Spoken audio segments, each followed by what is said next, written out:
भाग्य की चिंता नहीं है, वोट की चिंता है। सबसे बेटर जो रिस्पॉन्स सिस्टम था, उस रिस्पॉन्स सिस्टम को बर्बाद अगर किसी ने किया तो इसका होगा।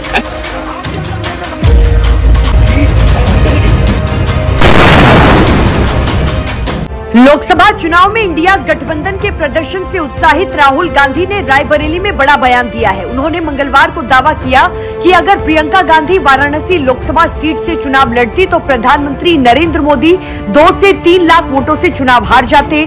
रायबरेली में कांग्रेस पार्टी की तरफ से आयोजित की गई आभार सभा में राहुल गांधी ने इस चुनाव में हिंदुस्तान ने संदेश भेजा है कि हमें नरेंद्र मोदी जी का विजन अच्छा नहीं लगता, हमें नफरत नहीं चाहिए, हमें हिंसा नहीं चाहिए, हमें मोहब्बत की दुकान चाहिए, हमें देश के लिए नया विजन चाहिए। अगर देश को नया विजन देना है तो उत्तर प्रदेश से ही देना होगा। और यूपी ने संदेश दिया है कि हम प्रदेश और देश में इंडिया गठबंधन, समाजवादी पार्टी और कांग्रेस को चाहते हैं। अफजाल अंसारी ने मुख्यमंत्री योगी आदित्यनाथ की तारीफ की है। अफजाल अंसारी ने बताया कि असली काम तो देश की जनता ने कर दिया। पहले इनकी बेलगाम सत्ता ने जो सोचा वो कर दिया। आज बैसाखी पर ये खड़ी सरकार है। उन्होंने यूपी में भाजपा की 33 सीटें आने पर कहा कि उत्तर प्रदेश को योगी आदित्यनाथ ने संभाल लिया है, क्योंकि मोदी का जादू खत्म हो चुका है। मोदी जहां से चुनाव लड़े उसके अगल बगल की सभी सीट वो हार गए। वो तो शुक्र है कि सीएम योगी का जो अंतिम समय में वाराणसी आकर खूंटा गाड़ दिया और अपने लोगों को तेज किया कि किसी भी तरह से मोदी जी को जिता देना है, नहीं तो यकीन मानिए मोदी जी भी चुनाव हार जाते। लोकसभा चुनाव के बाद अब देश के कई राज्यों में उपचुनाव होने वाले हैं। अगर उत्तर प्रदेश की बात करें तो 9 विधानसभा सीटों पर उपचुनाव होने वाले हैं। चलिए आपको बताते हैं कि कौन से विधायक अपना इस्तीफा देंगे। सबसे पहले समाजवादी पार्टी के सुप्रीमो अखिलेश यादव मैनपुरी की करहल विधानसभा सीट से विधायक है, वो अपना इस्तीफा देंगे। समाजवादी पार्टी के अवधेश प्रसाद जो कि फैजाबाद की मिल्कीपुर विधानसभा सीट से विधायक है, वो भी इस बार अपना इस्तीफा देंगे, क्योंकि इस बार उन्होंने चुनाव जीत लिया है, सांसद बन गए हैं। समाजवादी पार्टी की जिया उर रहमान वर्क भी जो कि मुरादाबाद की कुंदर की विधानसभा सीट से विधायक है, वो भी अपना इस्तीफा देंगे। भारतीय जनता पार्टी के अनूप वाल्मीकि प्रधान जो कि अलीगढ़ की खैर विधानसभा सीट से विधायक है, वो भी अपना इस्तीफा देने वाले हैं। बीजेपी के अतुल गर्ग जो कि गाजियाबाद विधानसभा सीट से विधायक है, वो भी अपना इस्तीफा देंगे।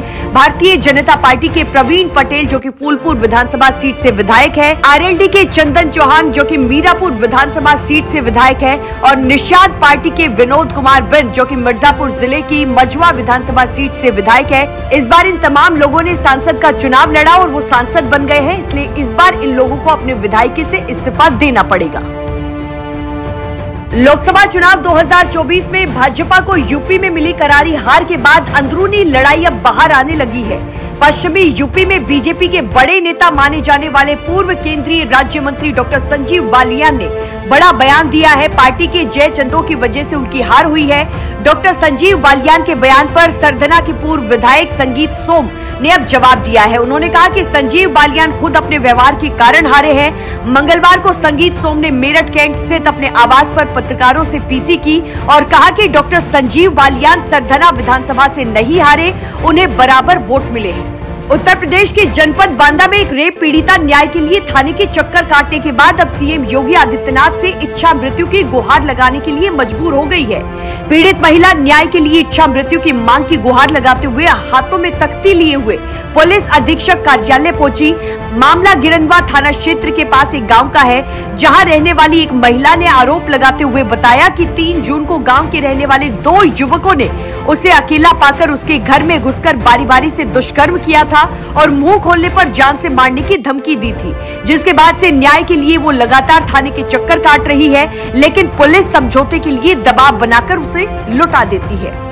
आज अखिलेश यादव ने बड़ा ऐलान कर दिया है। ऐलान विधानसभा छोड़ने का किया है। लगातार बैठकों का दौर चल रहा है। परिवार और समाजवादी पार्टी के कार्यकर्ताओं के साथ लगातार मंथन किया जा रहा है। अखिलेश यादव ने साफ कर दिया है कि वो छोड़ देंगे विधानसभा।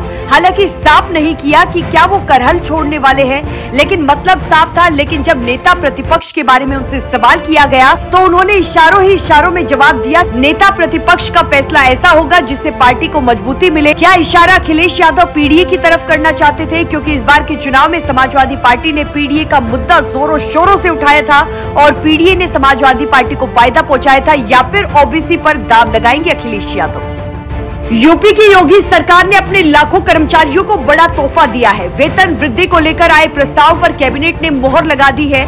इससे अब एक दिन पूर्व रिटायर होने वाले कर्मचारियों को वेतन वृद्धि का लाभ मिल सकेगा।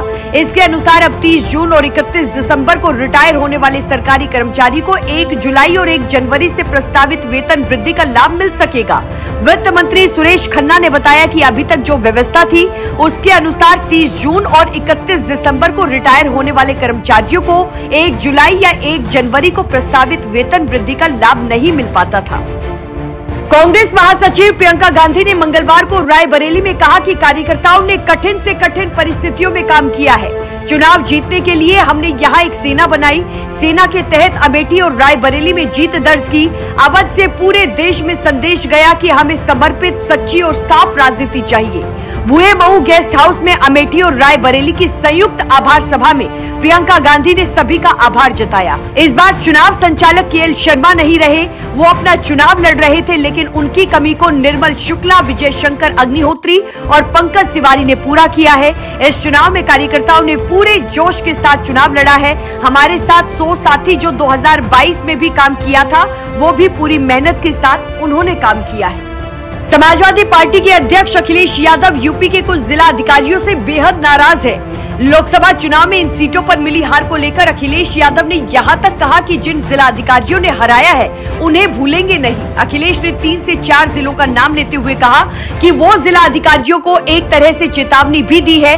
कहा कि इन जिला अधिकारियों ने किसके दबाव में ये किया, क्यों बेईमानी की, जानबूझकर समाजवादी पार्टी के उम्मीदवारों को हराया गया है। अखिलेश यादव लोकसभा चुनाव में मिली शानदार जीत के बाद इटावा और सफाई पहुंचे थे।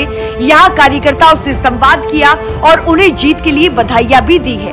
पत्रकारों से बात करते हुए अखिलेश यादव ने कहा कि इस बार जनता ने चुनाव लड़ा है। जनता ने महसूस किया कि उसका संविधान और उसका हक खतरे में है। जनता ने पीडीए और इंडिया गठबंधन पर भरोसा किया। उत्तर प्रदेश के रायबरेली में राहुल गांधी की आभार सभा हुई और भुए मऊ में अमेठी और रायबरेली के लिए हुई कांग्रेस की आभार सभा में साफ हो गया कि राहुल गांधी रायबरेली से ही सांसद रहेंगे। दरअसल उन्होंने अपने संबोधन के दौरान खुद को रायबरेली का सांसद कहकर संबोधित किया और उनके इसी संबोधन को साफ संकेत के तौर पर देखा जा रहा है। अमेठी और रायबरेली की आभार सभा को संबोधित करते हुए राहुल गांधी ने कहा कि अमेठी की जनता से मैं कहना चाहता हूं कि मैं रायबरेली का सांसद हूं, लेकिन मैंने जो आपसे कहा था कि